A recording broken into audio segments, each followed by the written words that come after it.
Assalamualaikum and good afternoon everyone. So thank you for joining our seminar for today. So we are here to discuss what is arguably the defining challenge of the 21st century, which is global warming. So we have moved past the point of debate. So we are now in an era of consequence management. So to guide us through this, we have a panel looking at the data, the cost and the human element. So, Dr. Edmund, perhaps you could start us off by grounding us in the current reality. Thank you, Amin. Now, to understand global warming, we have to look at the greenhouse effect. It isn't inherently bad. Without it, the Earth would be frozen wasteland. However, by burning fossil fuels and clearing forests, we've thickened the blanket of gases surrounding our planet. Now, we are currently seeing atmospheric levels higher than any point in human history. This leads to a simple but devastating equation. More carbon equals more trapped heat. This isn't just about a slightly warmer summer in, for example, Malaysia.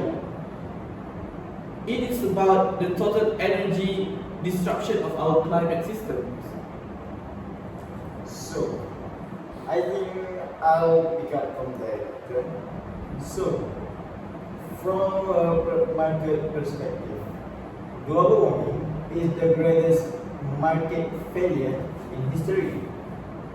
So, we have treated our atmosphere as an unpaid sewerage system for carbon. Mirza, and what is the immediate price tag on that? So, I think it's astronomical. So, we're looking at trillions in lost infrastructure due to rising sea levels and the collapse of agricultural stability. So, when the bread baskets of the world suffer droughts, it's not just a food crisis. It's a global inflation and security crisis. Shifting to a green economy is an expensive venture. It's actually the only way to avoid total financial collapse.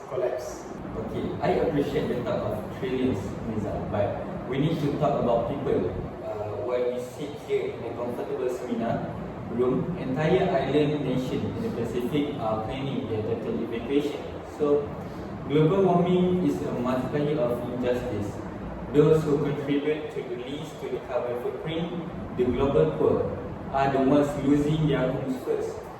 We don't have 20 years to transition slowly, and we need a radical overhaul of how we consume and how we hold cooperation to account. This is not a policy hobby, it's a survival strategy. Okay, so I think we should find some common ground here. So if we have to add now, what is the priority, Dr. Edmund? Now, in my opinion, on this subject, I think the main priority is the rapid decarbonization. So, this means that we need to reach net zero carbon. That means 100% renewable energy and frankly, finding ways to pull existing carbon out of the air. I do agree with your opinion, Dr. Edmund. But I would add a carbon tax.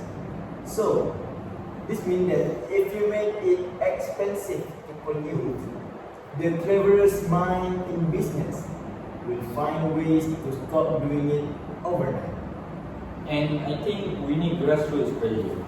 Governments only move when they feel the heat from the voters. We need to stop subsidizing the very oil companies that got us into this mess. Okay, thank you all. So to wrap up, the scientists settled. So the economic risks are clear and the moral imperative is undeniable. So the forecast is grim, but it isn't written in stone yet. So thank you to our panel and to all of you for listening. So we'll be taking questions in the foyer. Okay, so now we are getting the questions from our audience. So the first question is it really worth the Malaysia cutting emissions when countries like China and India are building more coal plants? So, in my point of view, I think it's a common whataboutism. But I think here's the reality. China is also the world's largest investor in solar and wind. So they aren't doing it to be kind. They are doing it to dominate the future energy market. So if we wait for everyone else to move first, we lose the competitive edge in the biggest industrial shift since the 1800s. Sorry. So really, so we can sell them the technology later. Also, we have a historical debt. We have been emitting for 200 years, and they have only been it only for 30. We cannot point fingers while our own consumption habits drive the demand for the goods they produce in those factories. Okay. So moving on to the second question. So this question is directed to Dr. Edmund. So the question is, Dr. Edmund, you mentioned about carbon capture. So is that a real solution, or is that just a way for oil companies to keep drilling? Now, that's a golden question. Currently, carbon capture and storage, or in short CCS, is expensive and hasn't been scaled up effectively. It shouldn't be used as an excuse though to keep burning coal. However, the Intergovernmental Panel of Climate Change, or IPCC, is quite clear on this, which is they stated that companies should stay under 1.5 degrees Celsius. We likely need some form of negative emissions because some sectors like cement and steel production are incredibly hard to decarbonize. It's in the box, not get out of jail fee card. Okay. Thank you, Dr. Edmund. So the next question is, I want to help, but everything green is so expensive. So how can working class families participate in this transition? So, I think this is where government policy has failed. So it shouldn't be on you to pay a premium for being good. We need subsidies shifted from fossil fuels to home insulation and heat pumps. Energy efficiency is the lowest hanging fruit.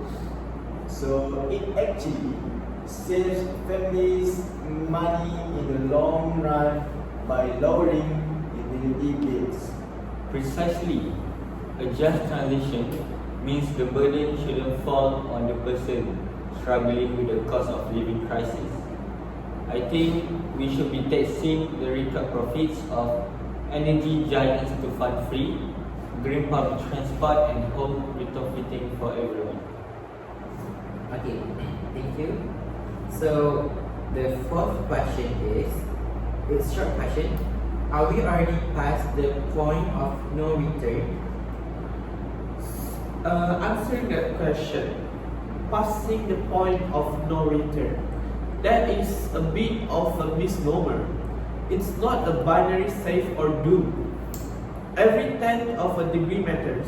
It is better than we may have missed the chance for a perfect outcome, but we are currently fighting to prevent a catastrophic one. It's never too late to stop making it worse. We may not be able to reverse, but we can prevent it.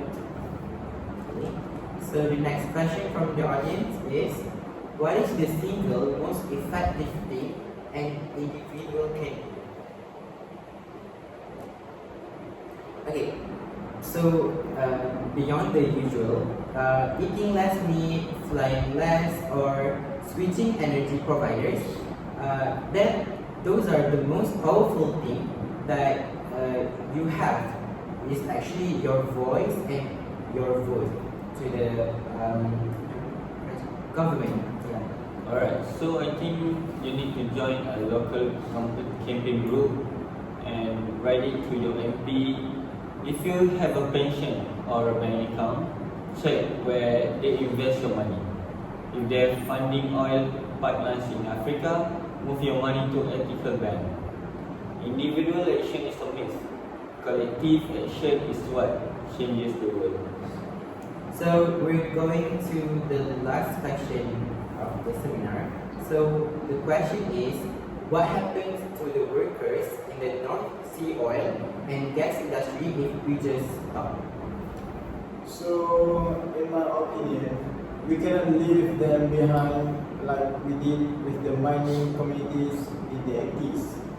So, those workers have incredible engineering skills. So, we need a GI bill, which is for energy workers and retraining them to build offshore wind farms and maintain hydrogen pipelines, also manage carbon storage sites. So their skills are exactly what the green revolution needs today. So thank you to the panel. To wrap up, the time is settled, and I hope you guys think something from our seminar today, and that's a wrap. Right? Thank you, everyone.